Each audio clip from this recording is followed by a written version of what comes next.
Ang ulila.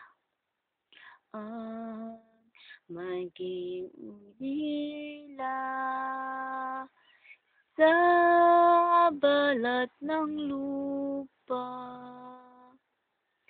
ay sadyang kaawa-awa, laging lumuluha. Ang ulila. Nasa langit nawa si Ama at si Ina. Kaming magkakapatid ay pawang ulila. Walang magpakain, walang magpatira. Ang buhay namin ngayon ay sadyang kaawa-awa. Isang araw, dumaing si Nene. Aray, aray, aray, ang tiyan ko, gutom na ako. Hindi ko matiis ang bunsong si Nene at ako'y tumakbo sa tindahan ni Aling Kabebe. At doon nagpalingalinga, sabay tukot sa garapong malaki.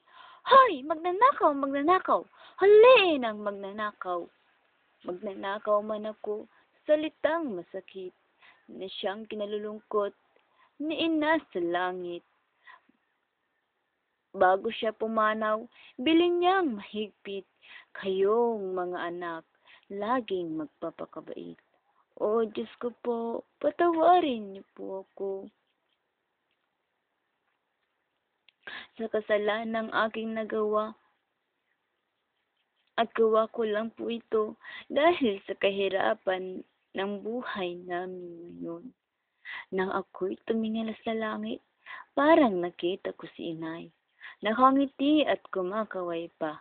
Paalam na po, Inay, masaya na siya. Nang ako'y umuwi, nakita ko si Nene. Nakabulagta at wala nang hininga. Nene, Nene, Nene, kapatid ko! Gumising ka, Nene! Bakit mo ako iniwan? Ngayong marami na tayong pera, saka ka naman pumanaw. Paano na ako ngayon, Nene? Nene! Nene!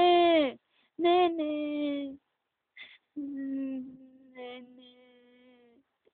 Gumising ka, kapatid ko! Nene! Nene!